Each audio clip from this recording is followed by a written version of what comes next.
صل على محمد وعلى آل محمد كما صليت على إبراهيم وعلى آل إبراهيم إنك حميد مجيد. اللهم بارك على محمد وعلى آل محمد كما باركت على إبراهيم وعلى آل إبراهيم إنك حميد مجيد. اللهم انفعنا بما علمتنا وعلمنا ما ينفعنا وزدنا علما. رب اشرح لي صدري ويسر لي أمري واحلل عقدة من لساني يفقهوا قولي.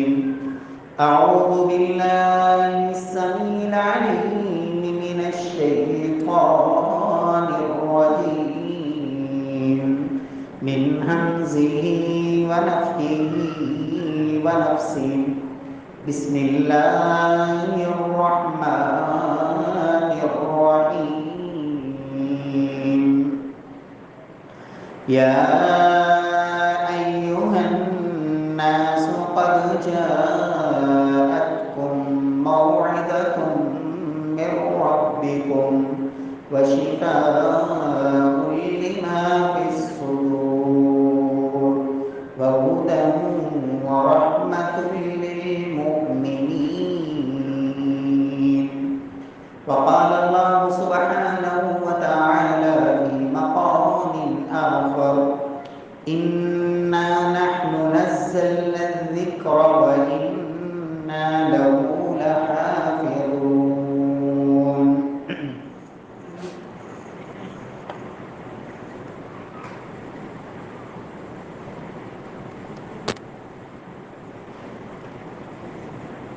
معزز سامعین کرام، محترم بھائیوں، بزرگوں، دوستوں، معززات ماں اور بہنوں، اللہ سبحانہ و تعالی جو ہم سب کے خالق، مالک، رازق، مشکل کشا، پریشانیوں کو دور کرنے والی وہ اکیلی ذات ہے، اس پروردگار نے انسانیت کو پیدا فرمایا. انسانوں کی رشد و ہدایت کے لیے رب العالمین نے انبیاء کرام کا ایک سلسلہ شروع فرمایا.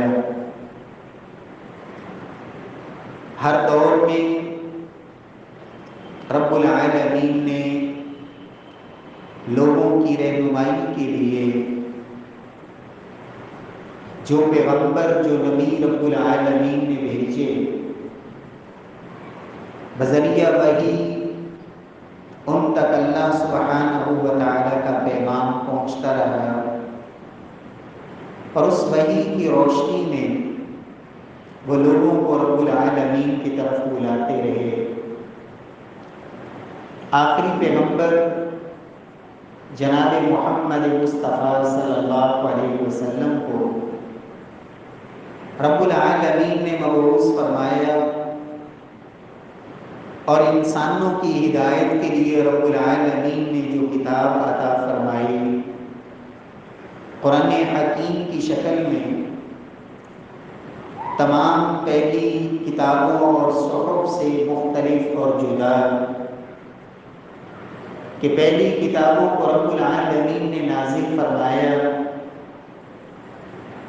ان کتابوں کا اللہ رب العزت کی طرف سے دین ہونا وہ قیامت تک کے لیے نہیں تھا، بلکہ اس کی ایک لمٹ اور ایک حد تھی. پھر ان میں سے کوئی بھی ایسی کتاب نہیں جس کی حفاظت کا ذمہ خالق ارض و سما نے خود لیا ہو، آخری نازل ہونے والی کتاب قرآن مجید، جسے رب العالمین نے پہلی تمام کتابوں پر مہیمن بھی بنایا، نگہبان، حق اور باطل میں فیصلہ کرنے والی یہ کتاب، اور پھر اس کتاب کو رب العالمین نے قیامت تک کے لیے انسانوں کی ہدایت کا ذریعہ بنا دیا۔ رب العالمین نے جب اس کتاب کو قیامت تک کے لیے باقی رکھنا ہے تو خالق ارض و سما نے اس کی حفاظت کا ذمہ بھی خود لیا۔ انا نحن نزلنا الذکر وانا لہ لحافظون، کہ لوگوں ہم نے اس قرآن کو اتارا اور اس قرآن کی حفاظت اور اس کا تحفظ یہ بھی ہماری ذمہ داری ہے۔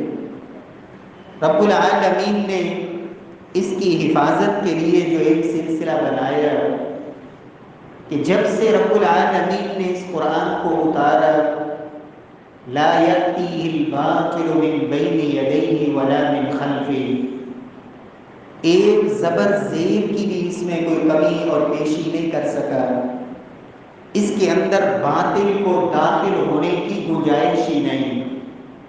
رب العالمین کی طرف سے اس کی حفاظت کی ذمہ داریاں، اور اس کی ایک عملی صورت یہ بھی ہے کہ دنیا میں یہ واحد اللہ کی کتاب ہے جس کا یہ اعجاز ہے، بل هو آیات بینات فی صدور الذین اوتوا العلم، یہ اللہ کی واضح نشانیاں اور آیات جو علم والوں کے رب العالمین نے سینوں میں محفوظ فرما دی۔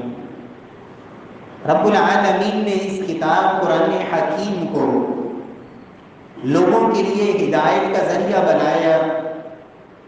ایک جگہ پہ رب العالمین نے فرمایا ھدی للناس، یہ سارے لوگوں کے لیے ہدایت ہے، اور قرآن حکیم کے آغاز میں رب العالمین نے فرمایا ھدی للمتقین، یہ خاص متقی، اللہ سے ڈرنے والے، رب کے حکموں کی پابندی کرنے والے، یہ ان کے لیے ہدایت ہے۔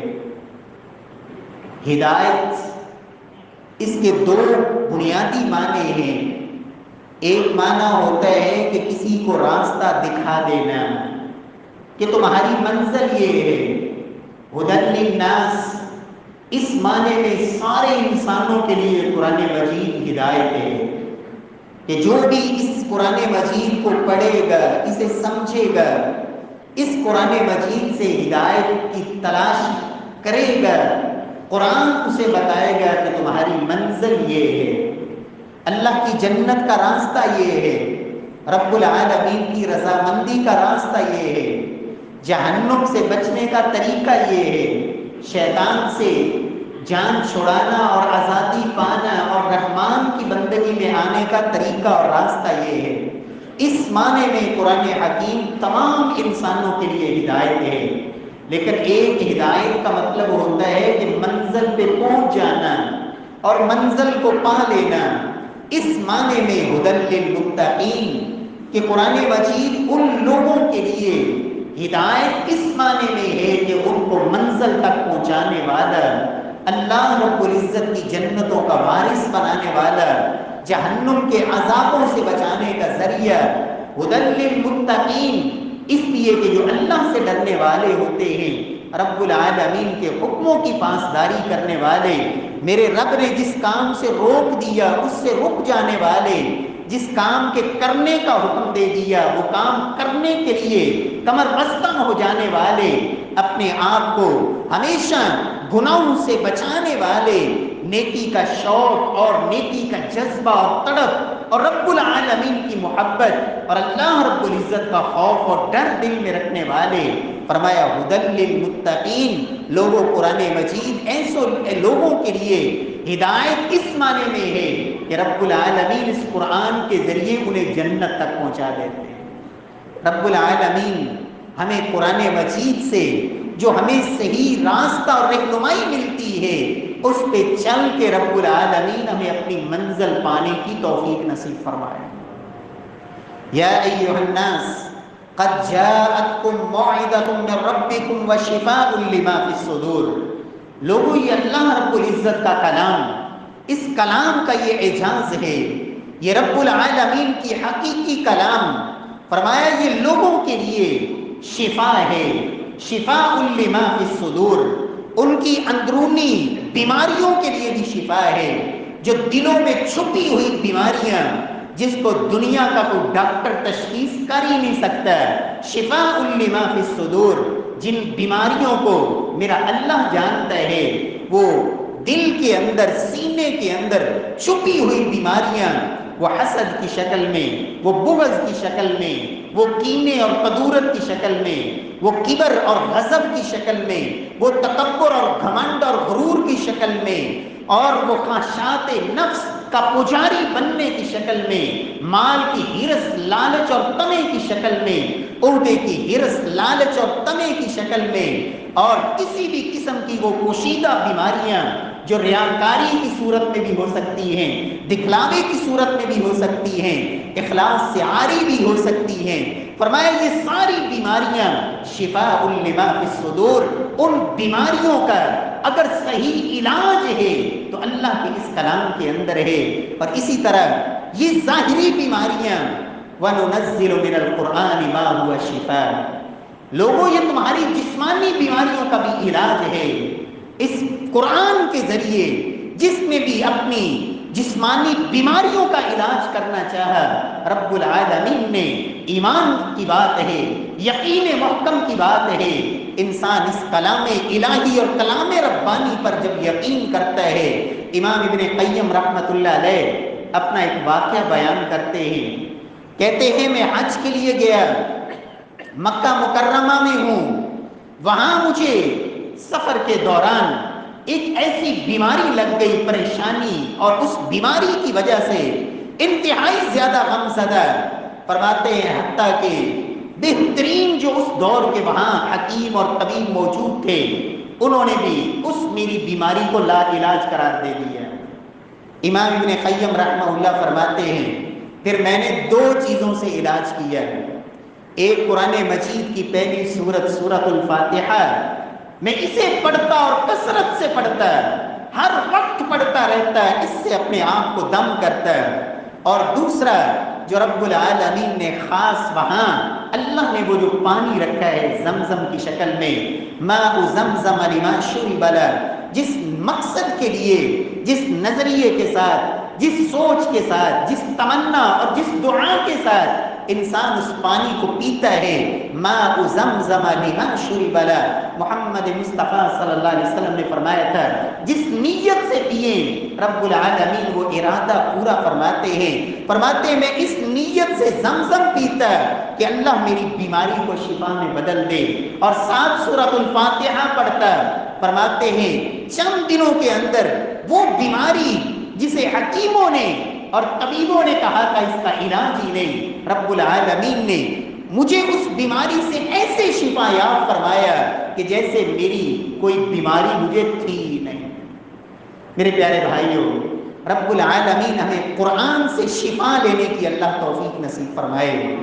اور میں یہ عرض کروں گا یہاں میرے وہ بھائی اور بزرگ جو اس حوالے سے پریشان ہیں کہ اولاد ان کی بگڑتی ہوئی حالت اور ان کی اس وقت جو تربیت کے اندر جو خلل ہے، سلف کہا کرتے تھے لوگوں اگر چاہتے ہو کہ آپ کا بھائی سدھر جائے، آپ کا بیٹا سدھر جائے، آپ کا وہ عزیز اور قریبی جس کی اصلاح آپ چاہتے ہیں، اسے اللہ کے قرآن سے جوڑ دیں جتنی آپ کی طاقت ہے، آپ کا کام اس کو اللہ کے قرآن سے جوڑ دینا ہے۔ جب وہ قرآن سے جڑے گا رب العالمین اس کی اصلاح فرمائی دیں گے، وہ چاہے یا نہ چاہے۔ قرآن کے اندر اللہ نے ایسی تاثیر رکھی ہے، جو قرآن کی طرف آ جاتا ہے اللہ اس کو بدل دیا کرتے ہیں، اور تاریخ بھری پڑی ہے ایسے واقعات سے، قرآن مجید نے کیسے ان لوگوں کی زندگیوں کو بدلا۔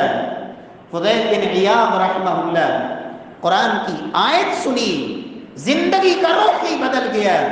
کہاں وہ چوریاں ڈکیتیاں، کہاں وہ لوگوں سے مال کا لوٹنا، اور کہاں وہ ولی اللہ کے ولی قرآن مجید کے ساتھ سچی لگن اور محبت، قرآن مجید پڑھتے ہیں، قرآن کلام الہی کا یہ اثر، آیت ہی سنی تھی، معنی پہ غور کیا، دل کی کایا بدل گئی اور زندگی کا رخ ہی تبدیل ہو گئی۔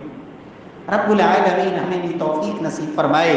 قرآن حکیم میں اللہ فرماتے ہیں شفاء لما فی الصدور، لوگوں یہ قرآن مجید شفا بھی ہے، ورحمہ، اور قرآن مجید یہ اللہ کی طرف سے رحمت ہے۔ قرآن مجید اللہ کی طرف سے رحمت، اللہ رب العزت کی رحمتیں اس قرآن کی وجہ سے نازل ہوتی ہیں۔ قرآن حکیم میں رب العالمین نے خود اعلان فرمایا اذا قرئ القرآن فاستمعوا له وانصتوا لعلكم ترحمون۔ کفار مکہ کہتے تھے سورہ حامیم السجدہ میں، کفار کا یہ مقولہ میرے اللہ نے نقل کیا، کہتے تھے لا تسمعوا لهذا القرآن، لوگوں قرآن نہ سنا کرو، والغوا فیہ، جب قرآن پڑھا جائے تو شور کیا کرو، لعلکم تغلبون، تاکہ تم قرآن کی آواز پہ غالب آ جاؤ، قرآن کی آواز دب جائے اور تم غالب ہو جاؤ۔ یہ تین باتیں کافروں نے کہی، لا تسمعوا لهذا القرآن، مکی دور ہے، سورہ حامیم السجدہ، لا تسمعوا لهذا القرآن، قرآن نہ سننا، یہ الگ بات ہے۔ قرآن مجید کے اندر اللہ نے تاثیر ایسی رکھی تھی کہ وہی کافر جو دوسروں کو کہتے تھے قرآن نہیں سننا، خود رات کو چھپ چھپ کے آ کے محمد مصطفیٰ کی زبان اطہر سے نکلنے والے یہ موتی اور اللہ کے کلام کی شکل میں کان لگا لگا کے سنتے، یہ قرآن کا اثر تھا۔ لیکن لوگوں کو کہتے ہیں لا تسمعوا لهذا القرآن، سیدنا ابو بکر صدیق کو کہا آپ گھر کے سین میں قرآن نہ پڑھا کرو، آپ کی آواز کی وجہ سے ہمارے بچے اور عورتیں صبر نہیں کر پاتے، آپ قرآن اونچی آواز میں نہ پڑھو۔ اللہ اکبر، یہ اعتراضات لوگوں کو قرآن سے روکنے والے، لا تسمعوا لهذا القرآن والغوا فیہ، شور کرو۔ اللہ نے اس کے جواب میں یہ آیت اتاری، مکی دور ہی ہے، سورۃ الاعراف، اذا قرئ القرآن فاستمعوا له وانصتوا، ایمان والو جب قرآن پڑھا جائے تو کافر کہتے ہیں شور کرو، کافر کہتے ہیں قرآن نہ سنو، فاستمعوا، تم نے قرآن سننا بھی ہے، وانصتوا، اور شور نہیں کرنا بلکہ خاموشی سے سننا ہے۔ فائدہ کیا ہوگا؟ لعلکم ترحمون، تاکہ رب العالمین تمہارے اوپر اپنی رحمتوں کا نزول فرمائے۔ میرے پیارے بھائیوں، رحمت اللہ کی اترتی ہے قرآن سننے سے، قرآن سے، محبت سے۔ اور بعض لوگوں نے اس آیت کو جوڑ دیا سورۃ الفاتحہ کے ساتھ، کہا جب نماز میں امام کے پیچھے آپ ہوں تو آپ نے فاتحہ بھی نہیں پڑھنی، کیوں؟ اس لیے کہ اللہ نے قرآن میں کہا ہے جب قرآن پڑھا جائے تو خاموشی سے سنو، چپ رہو، تاکہ تمہارے اوپر رحم کیا جائے۔ میرے پیارے بھائیوں، سورۃ الفاتحہ قرآن مجید کی وہ سورت ہے جس کو نبی کائنات صلی اللہ علیہ وسلم فرماتے ہیں کہ لوگوں یہ وہ عظیم سورت ہے جس کو اتارنے کے لیے اللہ نے آسمان کا وہ دروازہ کھولا جو اس سے پہلے کبھی نہیں کھلا تھا، وہ فرشتہ لے کے اترا جو اس سے پہلے کبھی نہیں اترا تھا، اور اس نے آ کے کہا اے محمد مصطفیٰ صلی اللہ علیہ وسلم، میں آپ کو اللہ کی طرف سے دو نور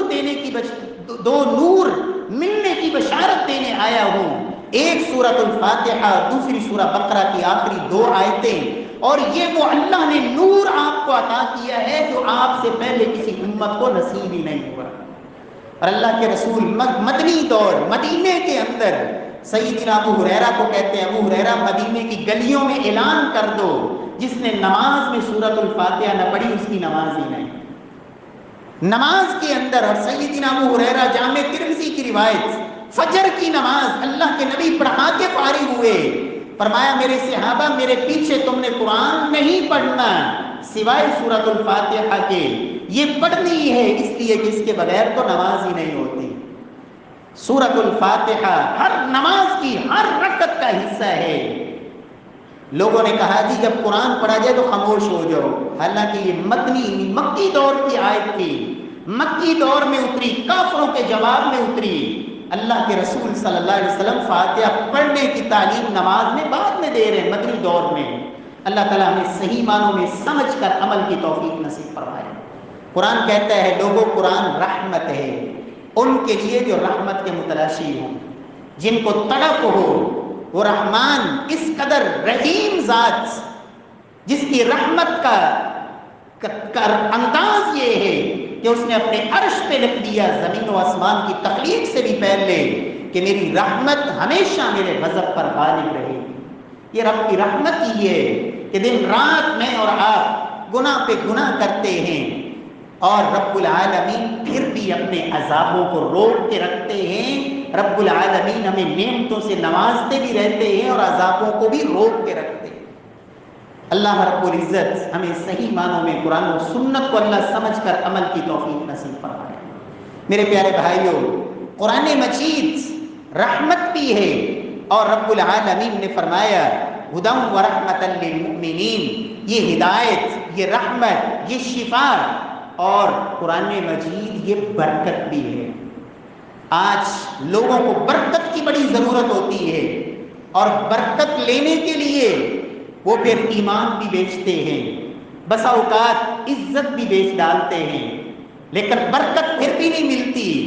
برکت لینے کے لیے مسلمان بھاگتا ہے کڑوں کی طرف، چھلوں کی طرف، دھاگوں کی طرف، قبروں کی طرف، درباروں کی طرف۔ میرے پیارے بھائیوں، برکت، تبرک، برکت کیا ہے؟ اللہ کا قرآن کہتا ہے ھذا کتاب انزلناہ مبارک۔ لوگوں برکت لینی ہے، یہ رب کا قرآن برکتوں سے بھرا ہوا ہے۔ اس قرآن کی طرف آؤ، یہ برکت ہی برکت ہے۔ محمد مصطفیٰ صلی اللہ علیہ وسلم نے فرمایا تھا لوگوں اقرأوا سورۃ البقرہ فإن أخذها برکہ وترکها حسرہ ولا يستطيعها البطل۔ لوگوں برکت چاہیے تمہیں۔ قرآن کی دوسری سورت سورۃ الفاتحہ کے بعد سورۃ البقرہ، فرمایا اقرأوا سورۃ البقرہ، سورۃ البقرہ پڑھا کرو۔ کیا فائدہ ہوگا؟ فرمایا ان الشیطان ینفر من البیت الذی تقرأ فیہ سورۃ البقرہ، جس گھر میں سورۃ البقرہ کی تلاوت ہو شیاطین اس گھر سے دوڑ جایا کرتے ہیں۔ شیطانوں سے رب العالمین اس گھر کو اپنی حفاظت میں کر لیتے ہیں۔ اور سورۃ البقرہ کے اندر وہ آیت جسے آیت الکرسی کہتے ہیں، اللہ کے رسول صلی اللہ علیہ وسلم کی اس سورت کے بارے میں بڑی عجیب قسم کی تعلیمات ہیں اور عظیم قسم کے فضائل اس ایک آیت الکرسی کے حوالے سے۔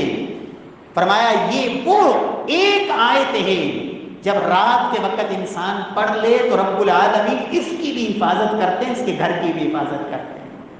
شیاطین سے تحفظ ہر نماز کے بعد پڑھ لی جائے، یہ ایک آیت آیت الکرسی ہر فرضی نماز کے بعد۔ فرمایا اس کے اور جنت کے درمیان اگر رکاوٹ ہے تو صرف اس کی موت ہے، ادھر فوت ہوگا ادھر اللہ کی جنت کا وارث بن جائے۔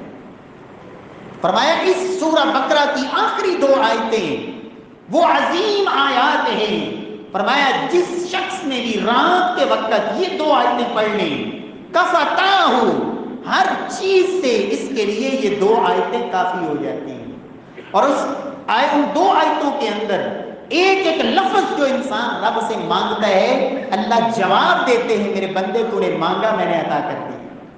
اللہ ہمیں توفیق نصیب فرمائے۔ تو برکت تو اللہ کے قرآن کے اندر ہے، برکت یہ کڑوں کے اندر، یہ چھلوں کے اندر، یہ دھاگوں کے اندر، اور محرومی کی انتہا دیکھیں۔ ایک شخص بیت اللہ کا طواف کر رہا ہے، مسجد نبوی میں ریاض الجنہ میں پہنچا ہوا ہے، ہاتھ میں دو دھاگے باندھ رکھے ہیں، جی کس لیے ہیں؟ یہ متبرک دھاگے فلاں دربار سے میں لے کے آیا ہوں اور ان دو دھاگوں کی وجہ سے میری بیماری سے میں بچا ہوا ہوں۔ میرے پیارے بھائیوں، یہ عقیدہ، یہ بگاڑ عقیدے کا برکت کہاں رکھی ہے؟ ھذا کتاب انزلناہ مبارک۔ لوگوں قرآن مجید کا حرف حرف برکت ہے، لفظ لفظ برکت ہے، آیت آیت برکت ہے، ہر سورت برکت والی ہے۔ اللہ کے رسول فرماتے ہیں لوگوں سورہ بقرہ پڑھا کرو، اللہ برکتوں سے تمہارے گھروں کو بھر دے گا۔ فرمایا ان اخذها برکہ وترکها حسرہ، سورت کو چھوڑ دو گے جہاں مرضی ٹکرے مارتے رہو، جہاں مرضی دھکے کھاتے رہو، جہاں ساری دنیا کی مرضی خواب چھانتے رہو، ترکہا حسرہ، اگر قرآن سے اعراض کرو گے تو سوائے حسرت، سوائے ندامت، سوائے شرمندگی، سوائے پشیمانی اور سوائے افسوس کے ہاتھوں کو ملنے کے ہاتھ کچھ نہیں آئے گا اگر اللہ کے قرآن کو چھوڑ کر برکت کہیں اور جا کے ڈھونڈو گے۔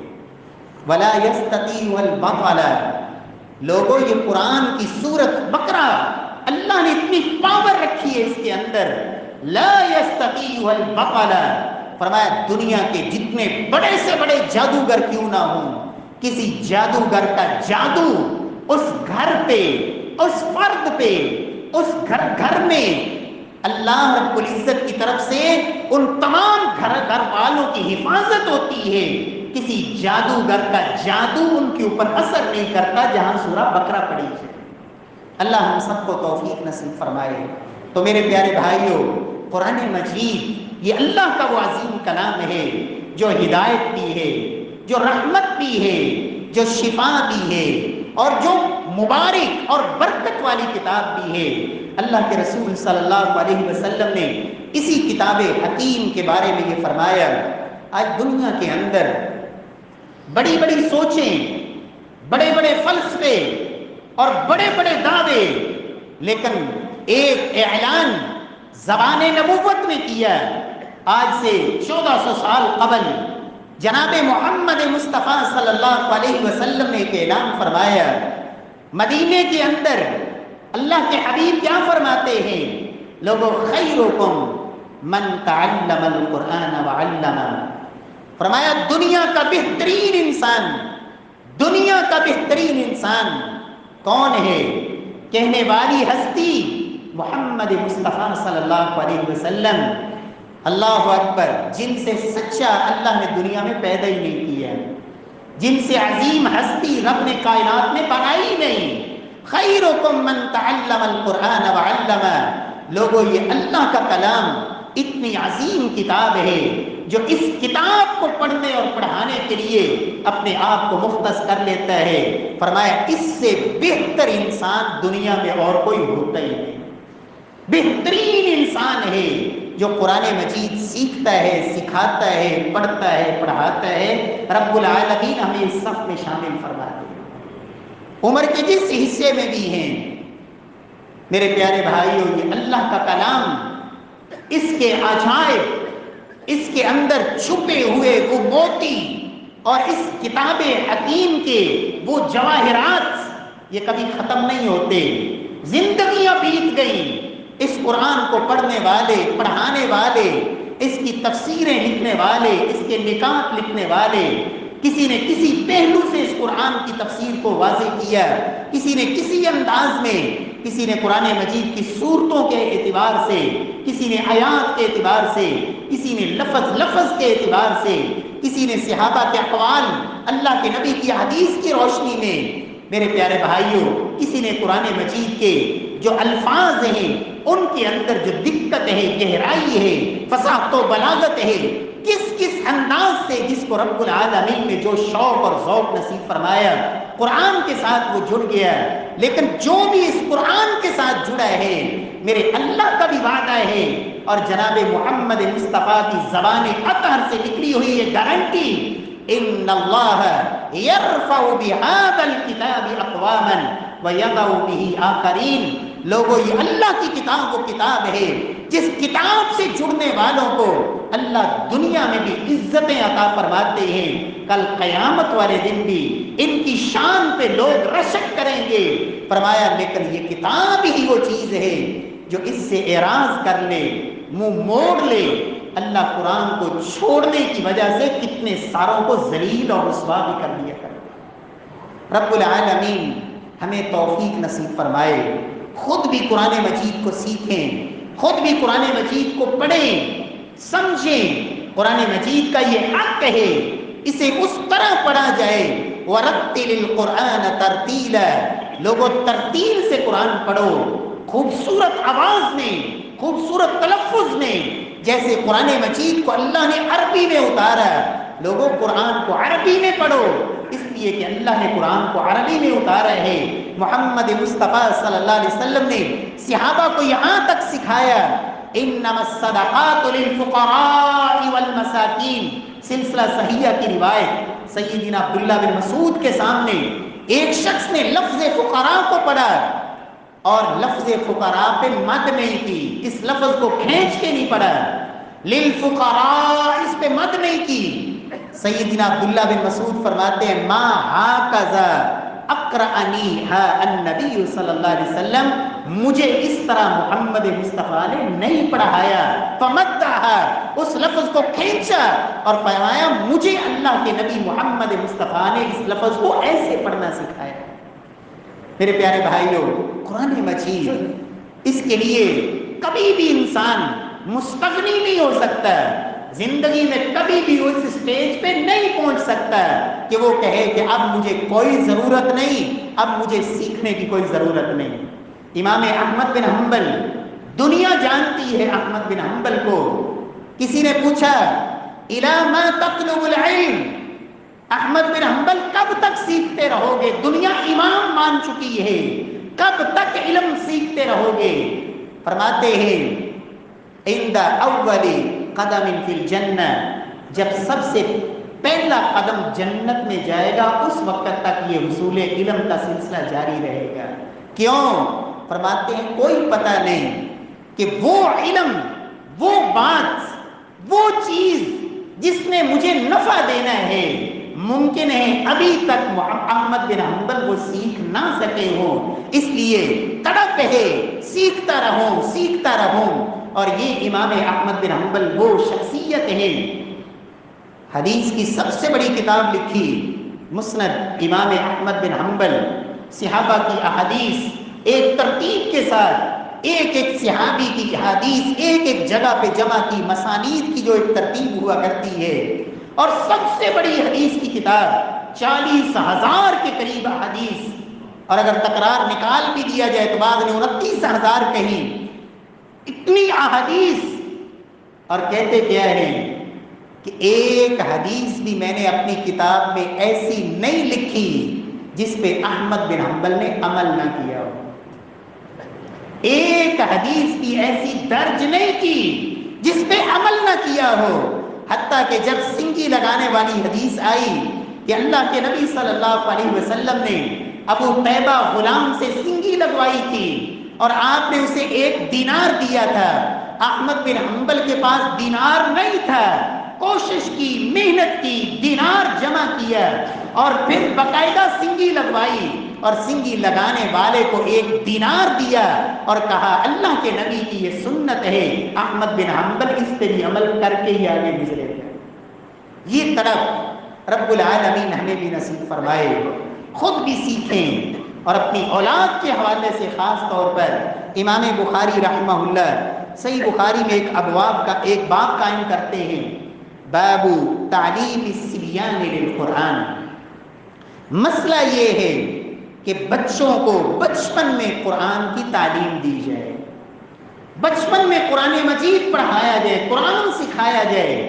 اور سیدنا عبداللہ بن عباس بچپن میں جنہوں نے قرآن سیکھا فرمایا کرتے تھے سلونی عن التفسیر فإنی حفظت القرآن وأنا صغیر، لوگوں مجھ سے پوچھو قرآن کی تفسیر، میں نے بچپن میں ہی سارا قرآن مجید یاد کر لیا تھا۔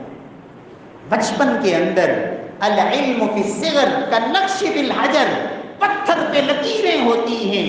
اپنی اولاد کو بہترین تحفہ یہ ہے کہ ان کو قرآن کی تعلیم دلوائیں۔ امام شافعی رحمۃ اللہ علیہ 7 سال کی عمر میں اللہ نے ان کو یہ سعادت نصیب فرمائی، 7 سال کی عمر میں مکمل قرآن مجید حفظ کر چکے تھے۔ 9 سال کی عمر میں موطا امام مالک کے حافظ ہو چکے تھے۔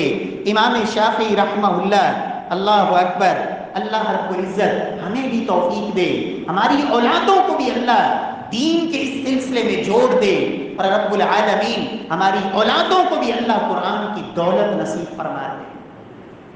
پیارے بھائیوں، دنیا کے اندر اللہ قرآن والوں کو دنیا میں بھی عزتیں نصیب فرماتے ہیں۔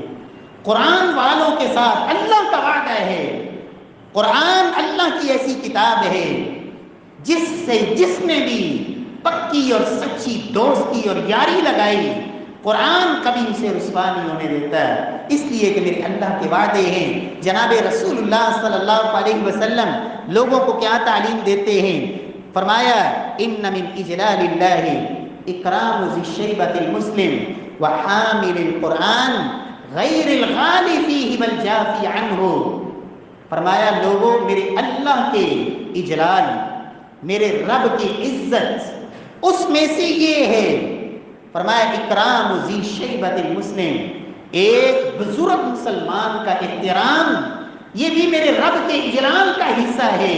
اور اسی طرح صاحب قرآن، حامل قرآن، اس کی عزت اور اس کا احترام اور اس کی خدمت، فرمایا ایسا حامل قرآن جو غلو کرنے والا نہ ہو، قرآن میں تقصیر اور کوتاہی کرنے والا نہ ہو، اور اسی طرح ایسا بادشاہ جو انصاف کرنے والا ہو۔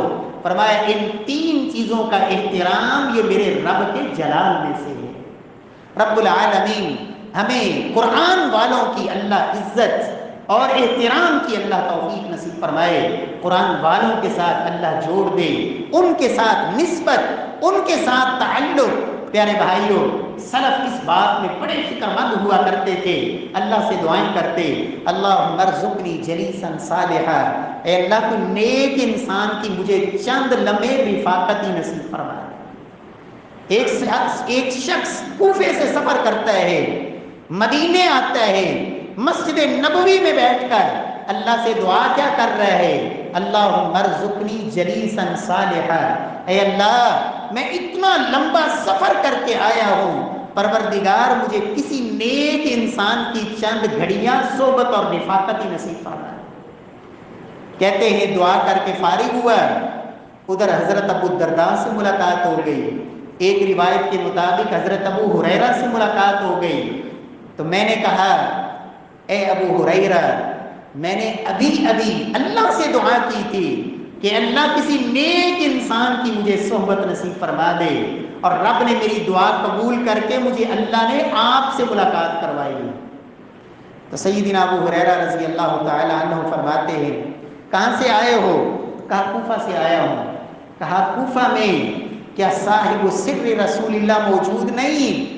حذیفہ بن یمان رضی اللہ تعالی عنہ، کیا کوفہ کے اندر صاحب النعلین والوسادہ، اللہ کے رسول کی جوتیاں اٹھانے والے، آپ کے وضو کے لیے پانی کا بندوبست کرنے والے، آپ کے تکیے کو سنبھال کے رکھنے والے، اور آپ کی خدمت میں ہمہ وقت کوشش کرنے والے عبداللہ بن مسعود وہاں موجود نہیں ہیں؟ کیا وہاں وہ شخصیت نہیں کہ جن کو اللہ نے اپنے نبی کی زبان کے ذریعے شیطان کے شر سے بچا دیا، شیطان سے اللہ نے محفوظ کر دیا؟ عمار بن یاسر، کیا وہاں وہ موجود نہیں ہیں؟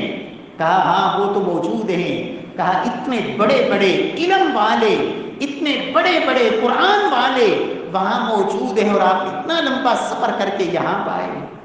رب العالمین ہمیں بھی یہ شوق نصیب فرما دے۔ ہم تو مسجد میں آتے ہیں فجر کے وقت، اور یہ وقت اتنا قیمتی ہے۔ اللہ کے رسول فرماتے میرے صحابہ مجھے بتاؤ، ایک شخص یہ ساتھ عقیق وادی میں جائے، دو موٹی تازی اونٹنیاں لے کے آئے، نہ کسی پہ ظلم کرے، نہ کوئی قطع رحمی کرے، آرام سے جائے اور دو خوبصورت بہترین موٹی تازی اونچی کوہانوں والی خوبصورت اونٹنیاں لے کے آئے، تم میں سے کون ہے جو یہ پسند کرتا ہے؟ صحابہ کہتے ہیں یا رسول اللہ ہم میں سے تو ہر ایک پسند کرتا ہے۔ فرمایا میرے صحابہ صبح کے وقت اللہ کے گھر میں آنا اور 2 آیتیں پڑھ لینا، 2 آیتیں سیکھ لینا یا سکھا دینا، 3 آیتیں سیکھ لینا یا سکھا دینا، 4 آیتیں پڑھ لینا، پڑھا دینا، 5 آیتیں پڑھ دینا، پڑھا دینا۔ فرمایا جس قدر یہ آیات صبح کے وقت تم اللہ کے گھر میں بیٹھ کر سیکھتے جاؤ گے، سکھاتے جاؤ گے، پڑھتے جاؤ گے، پڑھاتے جاؤ گے، یہ اسی قدر اتنی تعداد میں اونٹنیوں سے اللہ کے ہاں تمہارے لیے بہتر ہے۔ اللہ ہمیں بھی توفیق نصیب فرمائے، رب کے گھر میں آئیں، ایک شوق لے کے آئیں، قرآن کو سیکھنا ہے، اور خصوصاً اپنی اولادوں کو دین کے ساتھ جوڑیے۔ قرآن مجید حفظ کا جو ایک عظیم اللہ نے کام رکھا ہے کہ حافظ قرآن، اور پھر یہ ایک سوچ بنائیں، صرف حفظ تک نہیں بلکہ اللہ کے قرآن کو سمجھنا ہے، آگے لوگوں تک اللہ کے اس پیغام کو پہنچانا ہے۔ قرآن مجید کا حافظ جیسے دنیا میں اللہ اس سے عزتیں دیں گے، کل قیامت والے دن فرشتوں کی صفوں سے اللہ نکال کے، انسانوں کی صفوں سے نکال کے فرشتوں کی صف میں کھڑا کریں گے اور فرمائیں گے سب کے سامنے قرآن کو پڑھ اور جنت کی سیڑھیاں چڑھتا جا۔ والدین کو اللہ وہ اعزاز نصیب فرمائیں گے، پوچھیں گے یا اللہ ہماری اتنی عزت، اتنی تکریم، اتنا احترام، اتنے ہمارے لیے انعامات کس وجہ سے؟ بِأَخْذِ بَلَدِكُمَ الْقُرْآنَ، تم نے اپنی اولاد کو قرآن پہ لگایا، قرآن تمہاری اولاد نے سیکھا، اللہ نے یہ سعادتیں اسی وجہ سے نصیب فرمائی ہیں۔ رب العالمین ہم سب کو بھی قرآن مجید کے ساتھ جوڑ دے، اللہ اس قرآن کو ہماری ہدایت کا ذریعہ بھی بنا دے، اللہ ہمیں اس سے برکتیں لینے والا بنا دے، اس سے ہدایت لینے والا بنا دے، اس سے شفا دینے والا بنا دے، قرآن کو ہم سب کے لیے رحمتوں کا ذریعہ بنا دے۔ وَأَقُولُ قَوْلِي هَذَا وَآخِرُ دَعْوَانَا الْحَمْدُ لِلَّهِ۔